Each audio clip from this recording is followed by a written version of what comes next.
Guarantee news, ನಾನು ರಾಮ್ ಬಡ್ಗೇರ್.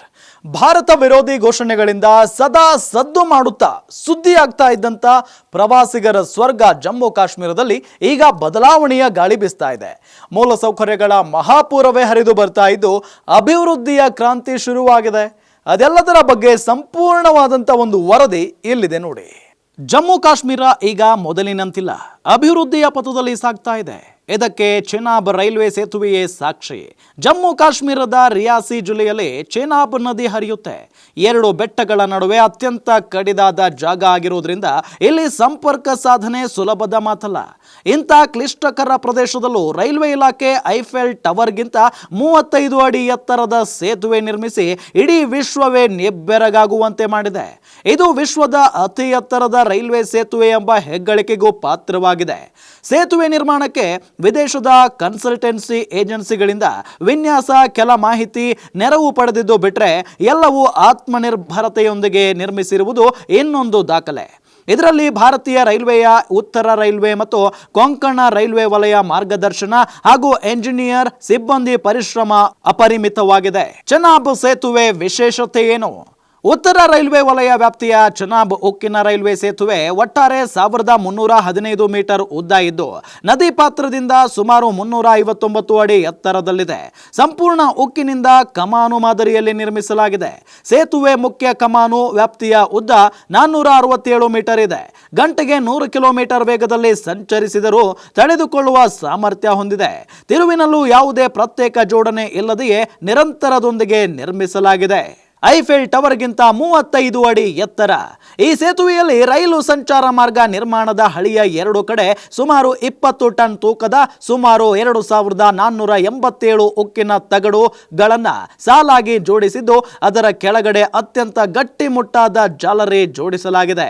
ಭೂಕಂಪ ಹಾಗೂ ಬಾಂಬ್ ದಾಳಿಗೂ ಈ ಸೇತುವೆ ಜಗ್ಗಲ್ಲ. ಚೆನಾಬ್ ರೈಲ್ವೆ ಸೇತುವೆಗೆ ಒಟ್ಟಾರೆ 28,660 ಮೆಟ್ರಿಕ್ ಟನ್ ಉಕ್ಕು ಬಳಕೆ ಮಾಡಲಾಗಿದೆ. ಅಂದಾಜು 1486 ಕೋಟಿ ರೂಪಾಯಿ ವೆಚ್ಚದಲ್ಲಿ ಸೇತುವೆ ನಿರ್ಮಾಣಗೊಂಡಿದೆ. ಈ ಸೇತುವೆ ಐಫೆಲ್ ಟವರ್ಗಿಂತ ಸುಮಾರು 35 ಮೀಟರ್ ಎತ್ತರದ ಖ್ಯಾತಿ ಹೊಂದಿದೆ. ಸೇತುವೆಗಾಗಿಯೇ 205 ಕಿಲೋಮೀಟರ್ ರಸ್ತೆ ನಿರ್ಮಾಣ. ಚೆನಾಬ್ ಸೇತುವೆ ನಿರ್ಮಾಣಕ್ಕೆ ಕಚ್ಚಾ ಸಾಮಗ್ರಿ ಸಾಗಿಸುವುದೇ ಸವಾಲಾಗಿತ್ತು. ಇದಕ್ಕಾಗಿಯೇ ವಿವಿಧ ಮಾರ್ಗಗಳಲ್ಲಿ ಸುಮಾರು 205 ಕಿಲೋಮೀಟರ್ನಷ್ಟು ಉದ್ದದ ಸಂಪರ್ಕ ರಸ್ತೆಗಳನ್ನು ನಿರ್ಮಿಸಲಾಗಿದೆ. ಈ ರಸ್ತೆಗಳು ಸುಮಾರು 73 ಗ್ರಾಮಗಳ ಹಾಗೂ ಅಂದಾಜು 1.5 ಲಕ್ಷ ಜನರಿಗೆ ಸಂಪರ್ಕ ಸೇತುವೆಯಾಗಿದೆ. ಯೋಜನೆ ಹಿನ್ನೆಲೆಯಲ್ಲಿ ಕತ್ರಾ ಬಿನಿಹಾಲ್ ನಡುವಿನ ಕಾಮಗಾರಿಗೆ ಸುಮಾರು 500 ಲಕ್ಷ ಉದ್ಯೋಗ ದಿನಗಳನ್ನು ಸೃಷ್ಟಿಸಿದ್ದು 65% ಸ್ಥಳೀಯ ಕಾರ್ಮಿಕರಿಗೆ ಅವಕಾಶ ಕಲ್ಪಿಸಲಾಗಿದೆ. ಸುಮಾರು 400 ಮೀಟರ್ ಸುರಂಗ ಮಾರ್ಗವನ್ನು ನಿರ್ಮಿಸಲಾಗಿದೆ. ಸೇತುವೆಗೆ ಉಕ್ಕಿನ ಕಮಾನು ಹಾಗೂ ಟ್ರೆಸ್ಟಲ್ ಪಿಯರ್ಗಳ ನಿರ್ಮಾಣಕ್ಕೆ ವಿಶ್ವದಲ್ಲೇ ಅತಿ ಎತ್ತರವಾದ ಕ್ರೇನ್ ಬಳಕೆ ಮಾಡಲಾಗಿದೆ. ಜಮ್ಮು ಮತ್ತು ಕಾಶ್ಮೀರ ನಡುವೆ ಸಂಪರ್ಕವನ್ನು ಸುಗಮ, ತ್ವರಿತಗೊಳಿಸುವ ಜೊತೆಗೆ ಪ್ರವಾಸೋದ್ಯಮ, ವ್ಯಾಪಾರ, ವಹಿವಾಟು ಬೆಳವಣಿಗೆಗೆ ಮಹತ್ವದ ಕೊಡುಗೆ ನೀಡುತ್ತೆ.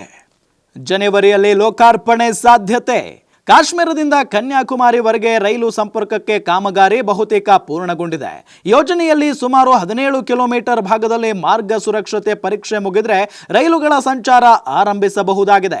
ಯೋಜನೆಯ ಲೋಕಾರ್ಪಣೆಗೆ ಪ್ರಧಾನಿ ಮೋದಿ ಆಗಮನಕ್ಕೆ ಎದುರು ನೋಡಲಾಗುತ್ತಿದೆ. ಬಹುತೇಕ ಜನವರಿಯಲ್ಲಿಯೇ ರಿಯಾಸಿ ರೈಲು ನಿಲ್ದಾಣದಲ್ಲಿ ಭಾರತೀಯ ರೈಲ್ವೆ ಇತಿಹಾಸದಲ್ಲಿಯೇ ಹೊಸದೊಂದು ಮೈಲುಗಲ್ಲು ಆಗಬಲ್ಲ ಯೋಜನೆಯೊಂದಕ್ಕೆ ಚಾಲನೆ ಸಿಗಲಿದೆ. ಚೆನಾಬ್ ಸೇತುವೆ ಬಳಿ ಪ್ರಧಾನಿಗಾಗಿಯೇ ಹೊಸ ಹೆಲಿಪ್ಯಾಡ್ ನಿರ್ಮಿಸಲಾಗಿದೆ. ಇನ್ನು ಉಧಂಪುರ್ ಶ್ರೀನಗರ ಬಾರಾಮುಲ್ಲಾ ಸಂಪರ್ಕ ಸುಲಭ. ಉಧಂಪುರ್ ಶ್ರೀನಗರ ಬಾರಾಮುಲ್ಲಾ ರೈಲು ಮಾರ್ಗಕ್ಕೆ 1999ರಲ್ಲಿ ಯೋಜನೆ ರೂಪಿಸಲಾಗಿತ್ತು. 2002ರಲ್ಲಿ ರಾಷ್ಟ್ರೀಯ ಯೋಜನೆ ಅಂತ ಘೋಷಿಸಲಾಯಿತು.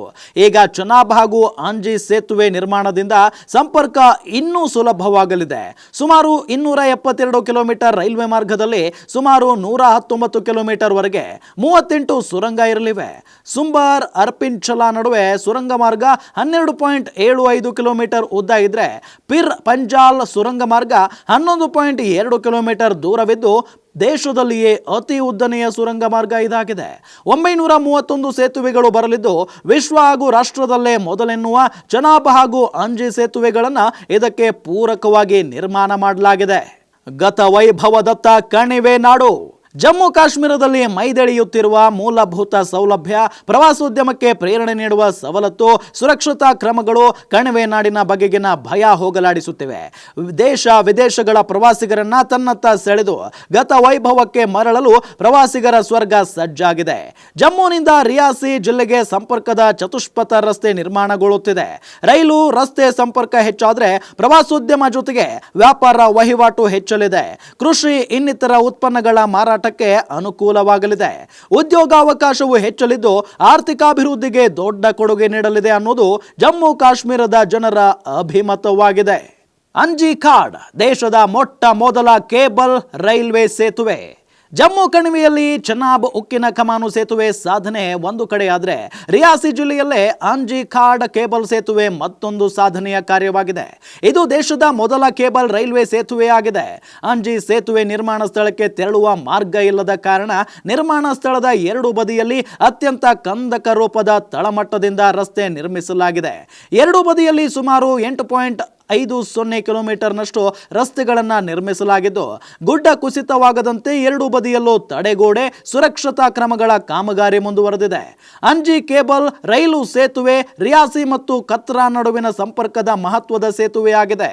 ಜೊತೆಗೆ ಕಾಶ್ಮೀರದಿಂದ ಕನ್ಯಾಕುಮಾರಿವರೆಗೆ ಸಂಪರ್ಕ ಕಲ್ಪಿಸುವ ಕೊಂಡಿಯಾಗಿ ಗೋಚರಿಸುತ್ತಿದೆ. ಅಂಜಿ ಸೇತುವೆ ವಿಶೇಷತೆಗಳೇನು? ಅಂಜಿ ಕೇಬಲ್ ಸೇತುವೆಯನ್ನ ಸುರಕ್ಷತೆ ಹಾಗೂ ಅಲ್ಲಿನ ಭೂಮಿ ಗುಣಲಕ್ಷಣದ ಆಧಾರದಲ್ಲಿ ಒಟ್ಟು 4 ಭಾಗಗಳಾಗಿ ವಿಂಗಡಿಸಿ ನಿರ್ಮಿಸಲಾಗಿದೆ. ಅಂಜಿ ಸೇತುವೆ ಒಟ್ಟಾರೆ ಸುಮಾರು 725.5 ಮೀಟರ್ ಉದ್ದ ಇದೆ. ನೋಡಿದ್ರಲ್ಲ, ವಿಶ್ವದ ಅತಿ ಎತ್ತರದ ರೈಲ್ವೆ ಸೇತುವೆ ಹೇಗಿರಲಿದೆ ಅಂತ. ಇನ್ನೇನು 2025 ಜನವರಿಯಲ್ಲಿ ಲೋಕಾರ್ಪಣೆ ಆಗುವಂತ ಎಲ್ಲ ಸಾಧ್ಯತೆಯೂ ಕೂಡ ಇದೆ. ನೋಡ್ತಾ ಇರಿ ಗ್ಯಾರಂಟಿ ನ್ಯೂಸ್, ಸುದ್ದಿ ಖಚಿತ, ನ್ಯಾಯ ನಿಶ್ಚಿತ. ಗ್ಯಾರಂಟಿ ನ್ಯೂಸ್, ಸುದ್ದಿ ಖಚಿತ, ನ್ಯಾಯ ನಿಶ್ಚಿತ.